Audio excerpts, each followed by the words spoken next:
One of the documents that I put in this brief, this is the initial briefing we put together for President Obama shortly after he got into office. And I keep it here at this building for reasons of briefing. It's not the only copy, don't worry. But in it, you know, one of the documents that I was very key to emphasize was the 1951 document from Canada, from Wilbur Smith, a top secret document that got accidentally declassified that states that this is the most sensitive issue in the history of the United States. It is the most secret.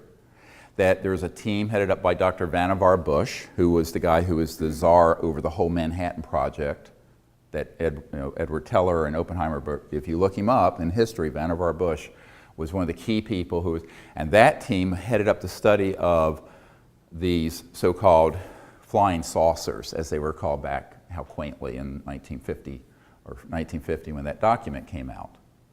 And the secrecy around that was so great that in this memo it states not only do these flying saucers exist, and there's a group studying the modus operandi, I'm quoting, the method of action and technology behind them, but that it was more secret than the development of the hydrogen bomb.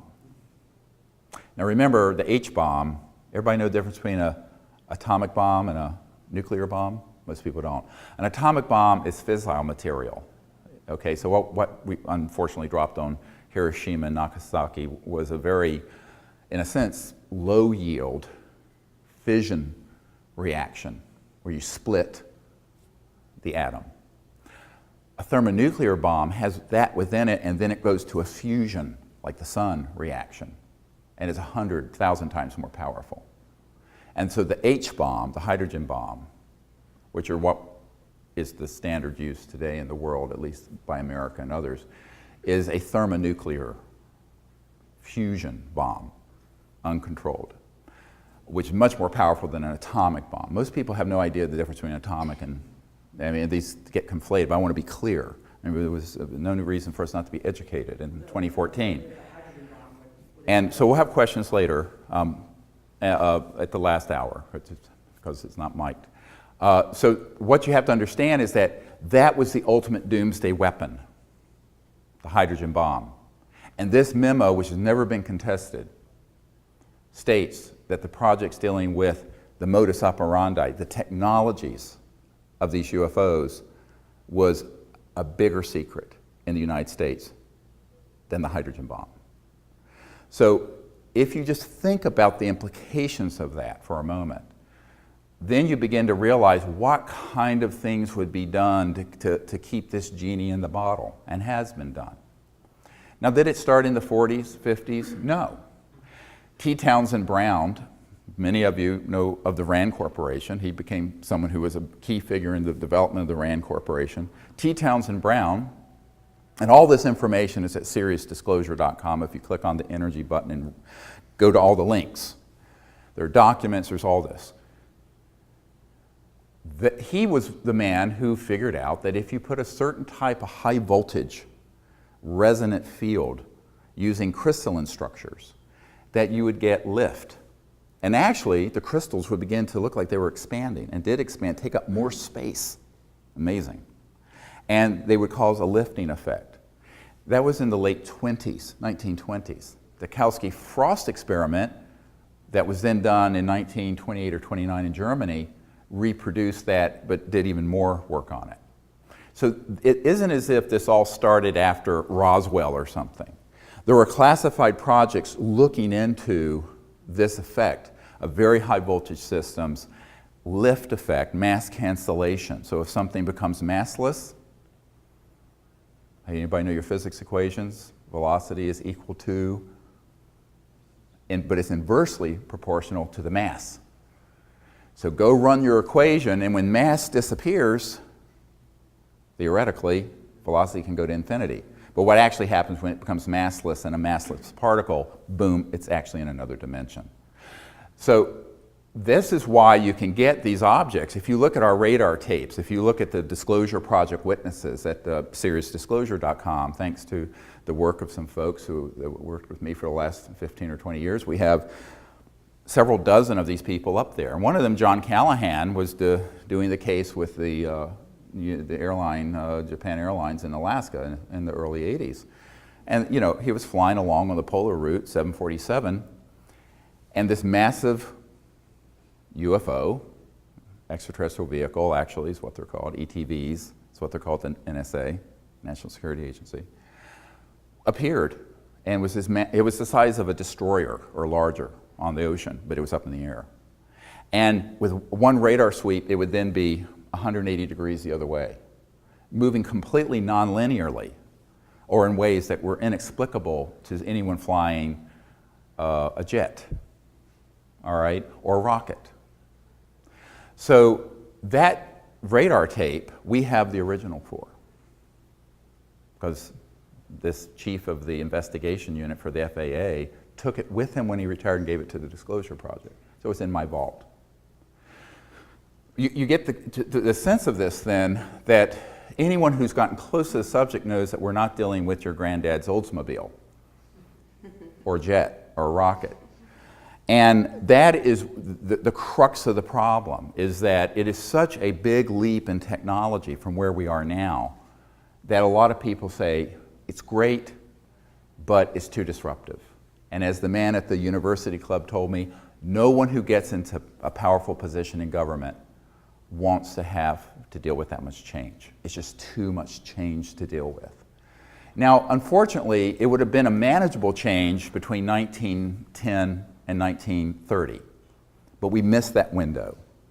And I wasn't alive then anyway, so I couldn't have helped you out. Neither was anyone else in this room, I suspect, unless you've aged very well. You're not 100 years old.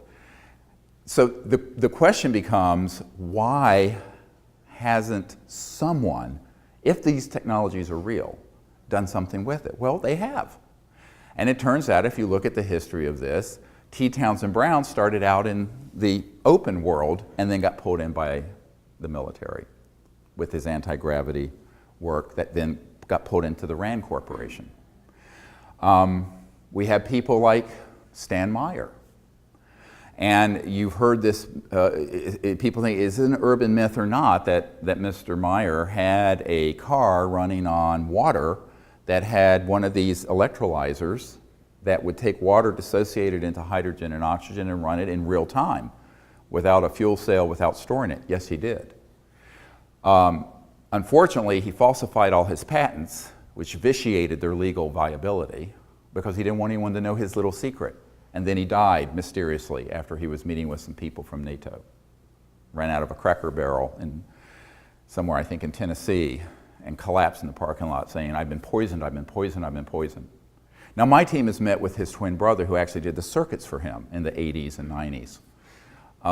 And this is a very doable, reproducible experiment if we had a laboratory, which is what we've been calling for the funding to do.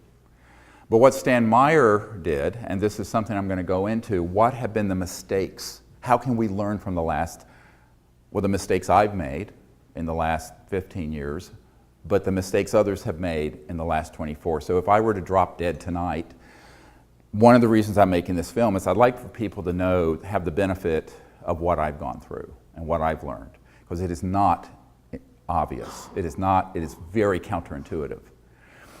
Like most inventors, and I've never had this mindset, Stan Meyer felt that, well, he can monetize this by keeping it, the little secret formula, putting a patent into the patent office, but not putting all the detail in so no one else could really reproduce it.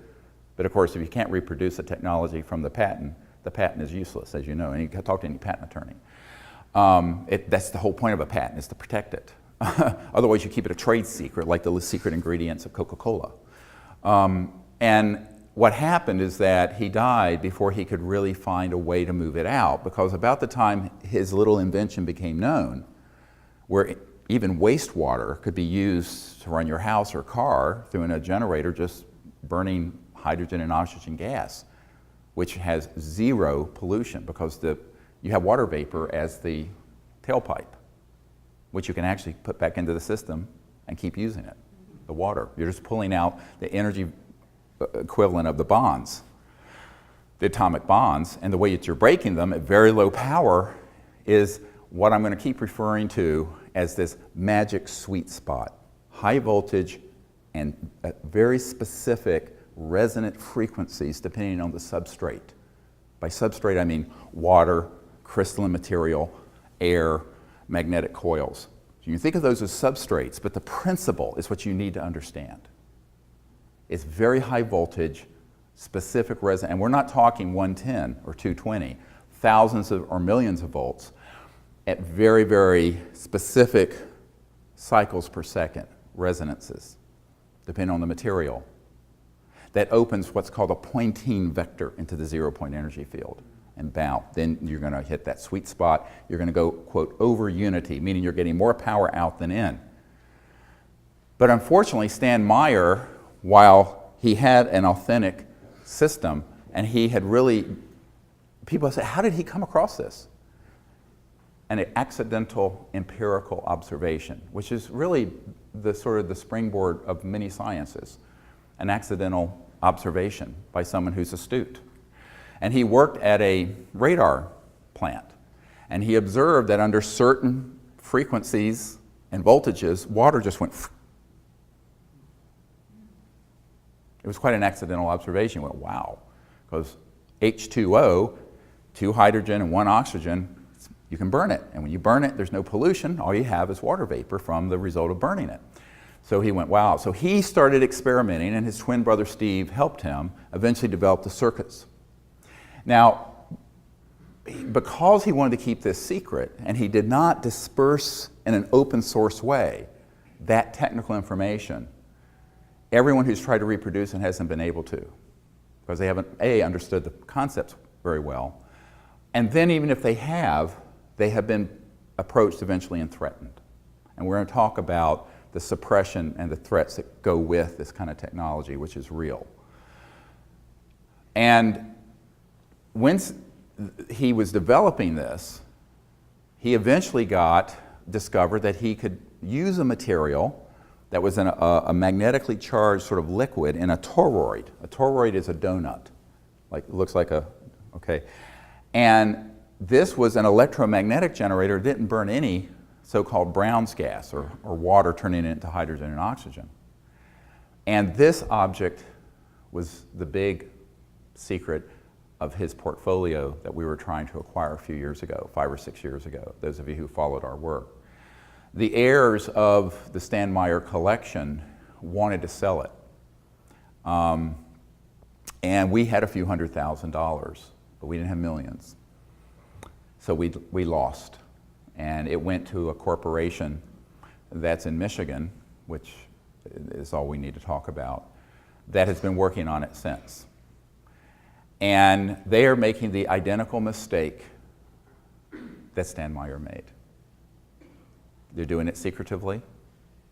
I was recently called in a panic by one of their funders out of the United Kingdom, who stated to me that they had gotten these systems to operate, including the toroid, which means that you have a solid state, basically a solid state system with some magnetically charged material in it, and it'll run your house. Now that device had a national security order slapped on it. And most people, Stan Meyer never spoke of it because he was told, if you speak of this, you're violating the National Security Act, and we'll seize it, and you'll be in prison. So we knew this from someone who had worked very, very, very closely, because this man who'd worked closely with Stan Meyer said, forget the car running on water. That's nothing. Look for the toroid. So when we went there to the storage facility where all this stuff was kept, it was there. And all the binders and all the inventors' books and all the manual, everything was there. We went, oh, wow. We made appeals to the public. You know, I'm a doctor and I'm doing okay, but I'm not rich enough to just lay out several $1 million. I can't write a check like that. So we did what we could, but we lost.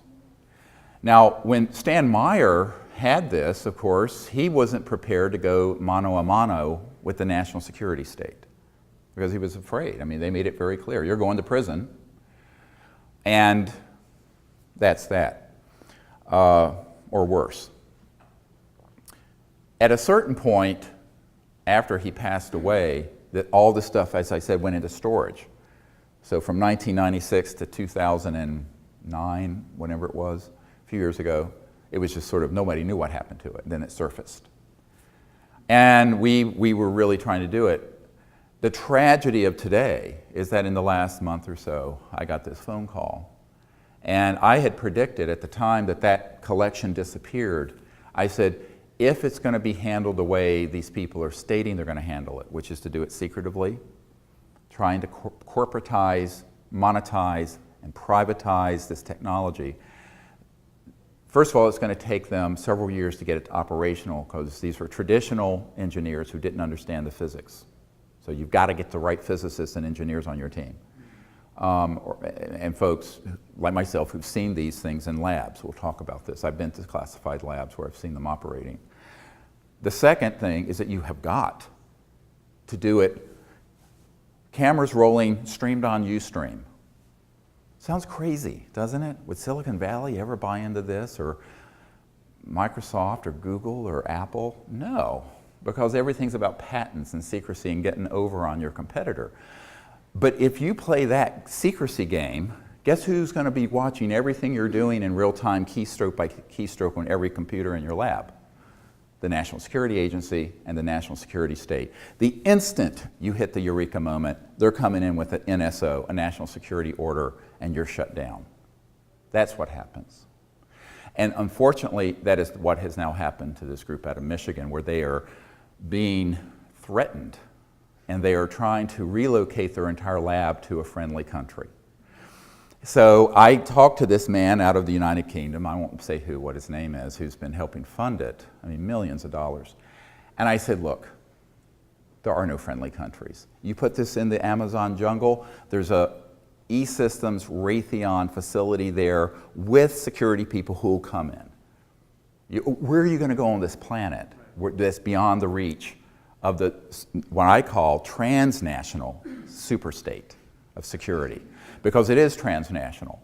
So there's this naivete, and I'm speaking now to all you inventors out there and all you people who live in the world of inventions and patents and secrecy. There's no place you can hide, and there's no place you can run. Believe me. Please believe me when I tell you this. And therefore, you must do it openly with the whole world watching. Good phrase from the 60s, the whole world's watching. Now, 10 years ago, you couldn't have done that. There wasn't Ustream and Yahoo and whatever, YouTube and all this stuff. Now there is. So not the bathrooms of the lab, but all the workstations of the lab, real time streamed on the internet. And invite people to see it. Someone comes in with a national security order, you caught them red-handed. And then I'm on every network I can get on, and I've been on almost every network in the world saying, the technologies that would save the environment, get us off oil, are being ruthlessly suppressed by a rogue group of people who are not being supervised by the President and the Congress, and without the consent of the people. This is an illegal act, and we need people to help us. Democracy.